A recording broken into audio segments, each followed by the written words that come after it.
Oops, I'm supposed to be in front of the camera. I see I'm live. I'm going to go over some stuff in Mexico.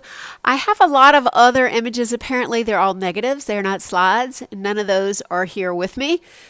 So someday maybe I'll do some more with images from Mexico. But in the meantime, I'm at least going to go over some stories of being down there. It was September 2011. All right. Whoop. Lights. Okay. Here we go.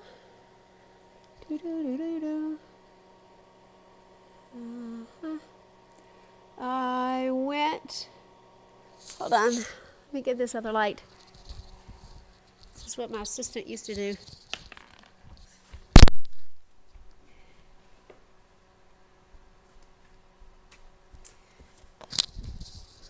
Faye, my fabulous assistant and cousin, went on home.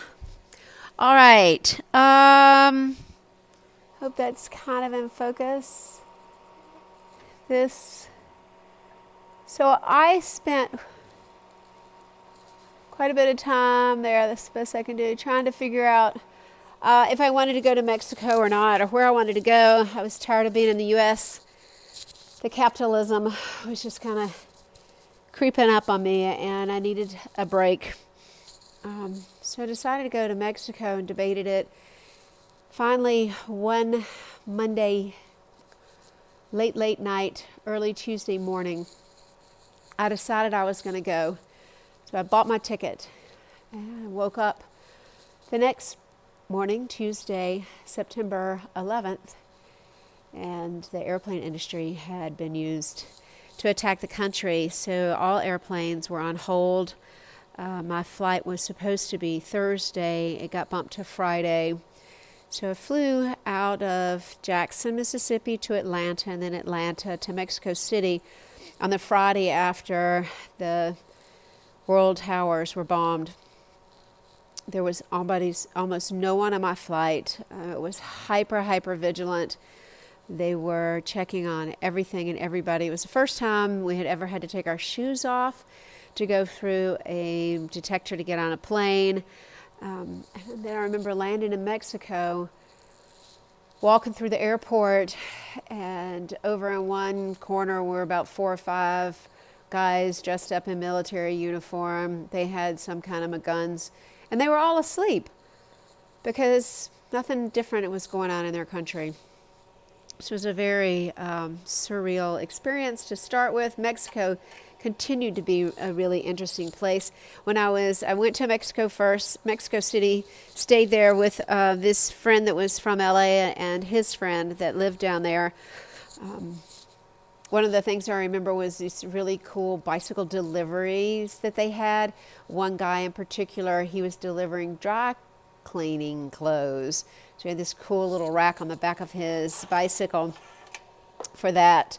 Then we went to this little town where she had a small house. I don't remember the name of it.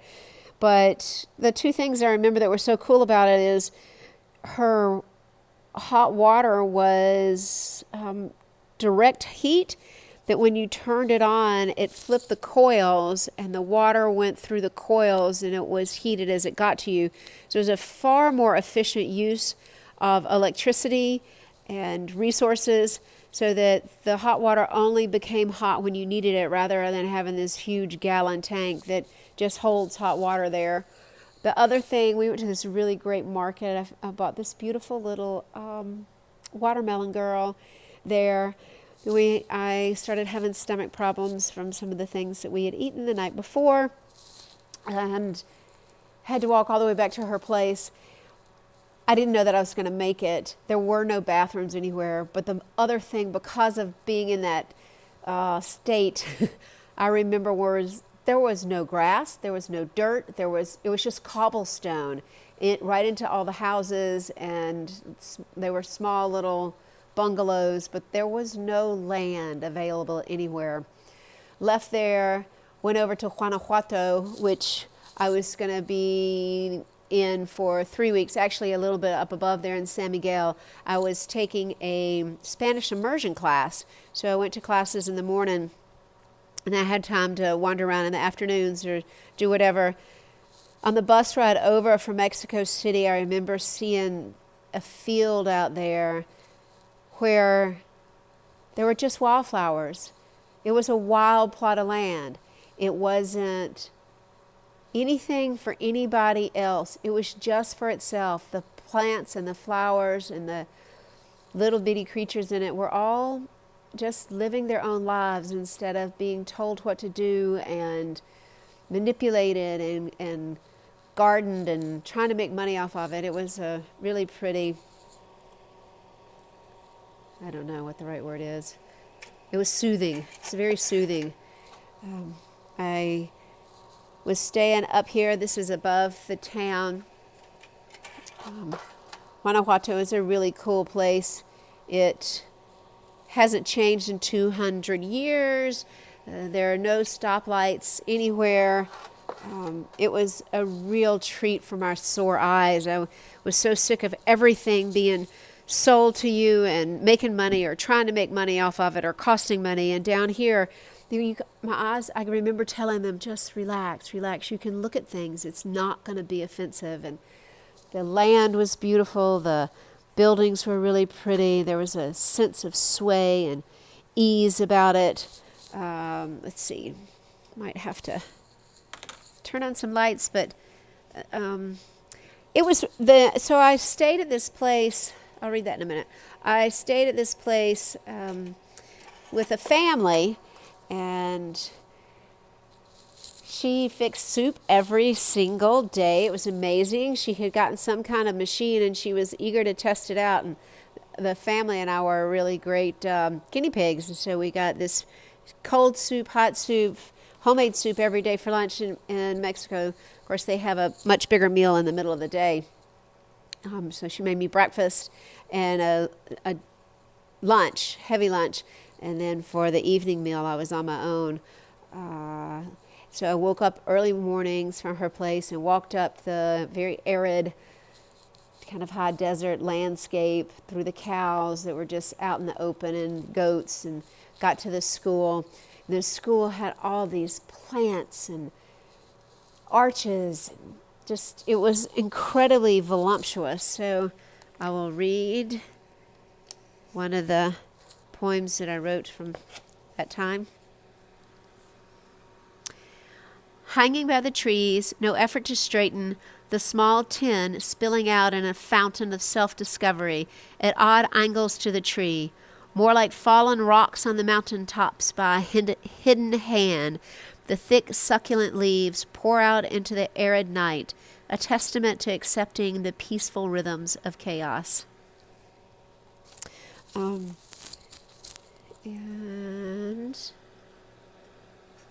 this is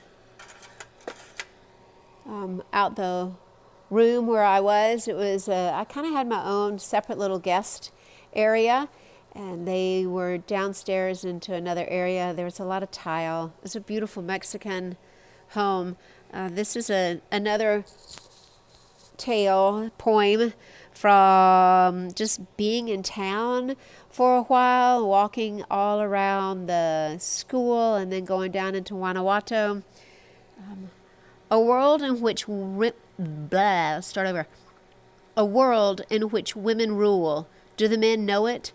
Curves, circles, undulating movements, planters erupting out of the ground like the breast of my body, the cobblestone sidewalk swaying like my hips underneath a lover's hand. No traffic, no fury. Water echoing into earthen chambers. The leaves dangling from trees are as wild, free as my hair. Sit, be still. Let the tropical orange, whites, purples, even fuchsias of the flowers speak. Here, as woman, I am safe.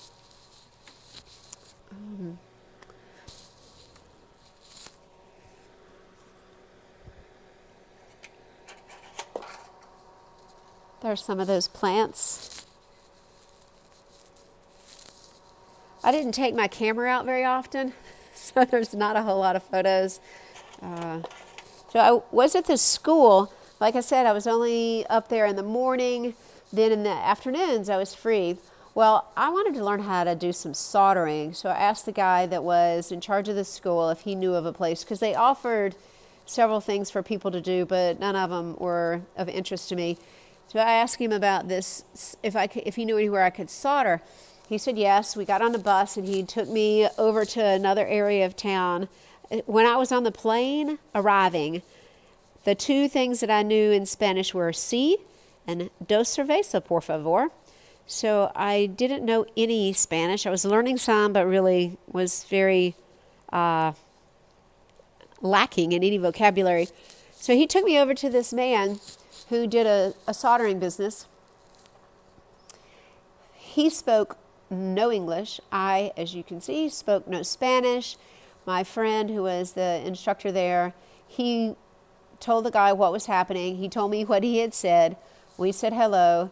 The school guide wrote down instructions for me on how to catch the bus so that I could do it on my own. And the next 2 weeks, I went over there. It was a fascinating way to learn because all I could do was watch. I watched his hands. I held the machinery. I watched how he did it. He corrected me just by, the touch with my hands, what I should do. I thought that I knew. I was learning so much, and then I shut that screen over my face and the whole world went pitch black. And I realized the only way you can see when you solder is by turning on the fire. But we had a really good time, got to learn a bunch about how to work with fire. It was quite fun. And then I went down into the city some with the woman where I was staying. They had a pretty interesting market. It had a lot of clothes and food and things there. She had kept asking me to go to one of the museums with her down there. Well, when I was in Europe, which I also haven't talked very much about yet, but I will, I went to a lot of museums. I got really, really burnt out on traveling, going to museums.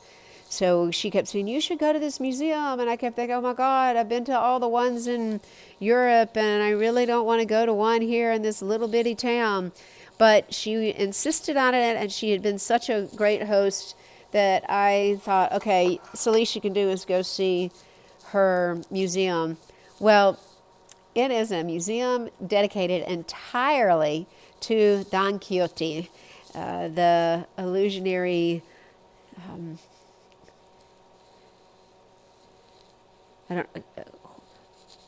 I don't even know what to call him, but he was on the horses on his steed, and he fought windmills, and I have never felt so at home in any museum in my life. It was 3 stories of nothing except this madman. They had paintings of it. They had different types of sculptures to it. They had tapestries. It was fabulous. So if you're ever in Guanajuato, I recommend it. Guanajuato is physically in the very center of the country, up, down, east and west. It's in the very center. I went on a hike one day with one of the ladies from the school. We were kind of up high on the top of the hill there. We headed off to opposite direction from where I had been walking every day from my home.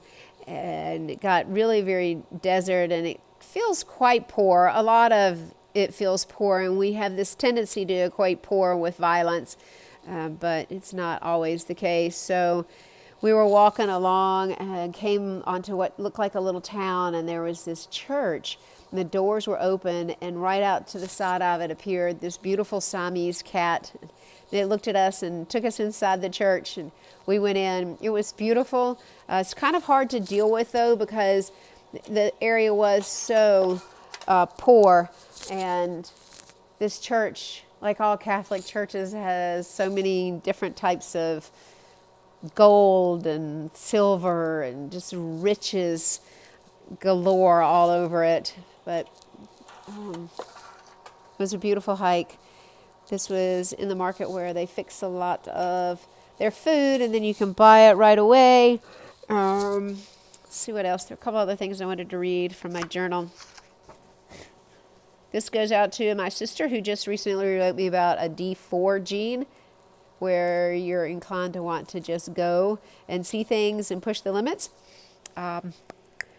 This is what I wrote in 2001. If I were a frog, I'd like to jump in the sea and see if it wouldn't kill me. Some things are ingrained. And another thing that was really cool about Guanajuato, up there in San Miguel where I was, the gas man comes, the water man comes, delivering their goods, singing their songs. The trash man stands up inside the truck, ringing a bell, giving surrounding streets warning to put their bags out in the standing baskets. It reminded me so much of what I'd read of New Orleans during when Louis Armstrong was a young man. Louis, my mother says he liked to be called, where he heard all the different vendors singing their songs. Let's see, what else do I want to talk about? I think I said that Guanajuato, the stoplights are illegal. That was pretty cool. And yeah, so I took another side trip off of Guanajuato and went over to the bullfights. The time that I was there,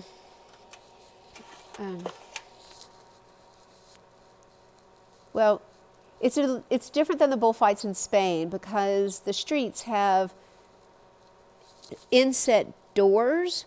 So when the bulls start coming down the small roads and alleys, it is possible to duck in there, but that space will only hold about 2 people in general. So you still have to pretty much run for your life. By the time I got there, the bulls were quite tired. I did crawl over the fence and get in the street with them, but you could tell they just were wandering around and fairly dazed and confused. They have a law there that you cannot participate if you're drunk. They actually quit selling any kind of liquor, and the bars all have to close. I believe it's at midnight, the night before the races, and since they implemented that rule, there have not been anywhere near the number of deaths during the bullfights as there used to be. I was back in Guanajuato and went to this, well, I was walking down the street, and this characters came down. They were on stilts. They had these incredible heads that looked like horse heads that were 2 or 3 feet long, and they were dressed up as the rest of the horse. They were gorgeous. They looked like they were from some Central European country from 1,000 years ago. I would have followed them anywhere. If they said they were going to jump off the earth, I would have followed them. They were just so incredibly magical and beautiful. It was part of the Cervantes Festival. It was really, really great. Another thing I went to when the festival was on was some piano players. There was one guy by himself. I got a ticket. I got it way up in the back on the top balcony. Instead of down as far front as I could, I got in the far back. There was nobody around me. I sat there with my arms on both seats and my legs propped up like I was having this private concert in my own home and just listened to this incredible talent. It was really, really great. And I had a lot of crazy wild dreams when I was in Mexico. Some of it was I was in a very artistic mode. I was doing a lot of poetry, a lot of writing. The September bombings had really impacted me as they did, everybody. So I was trying to work through a lot of those things. Then at one point up at the school, I got an email, and this is what I wrote about it. I got an email from a friend who said there were troops in New York City. I feel like I'm living in a historical novel. War, isolation, like I am a refugee from Russia, unable to return to my homeland. Or like a wild, wild west pioneer woman, receiving news from the world back east, like a dream from a time and place before. The closest I come to the reality of home is when the churches hear far-off booming explosions, like you hear at a city-sponsored fireworks display, only there are no lights that accompany the sound. I recall the bombs of Afghanistan each time, say a prayer for the world, happy to have been reminded of what else is going on outside my world that normally consists of the 150 words I have just learned that day.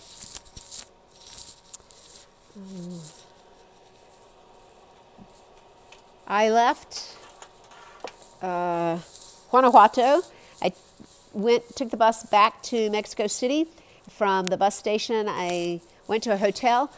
I had a conversation in the cab with the driver. It was the highlight of my Spanish career. I had a conversation entirely in Spanish with him. I asked him questions about his children, about his life, and that he found out he was married, he had children. I learned their names. I can't remember what else. It was not exactly a very deep conversation, but it was all in Spanish, and I was really very, very proud that I was able to finally converse with the people of this country. I hung out in Mexico City just for a few days, went to a couple of tourist places, and then I headed back to the U.S. I don't remember where that museum was from, but like I said, I didn't take my camera out very often, so there are just a few shots here. It's a very, very intriguing place, worth going to. It's got a lot of ancient stuff. Cool beans.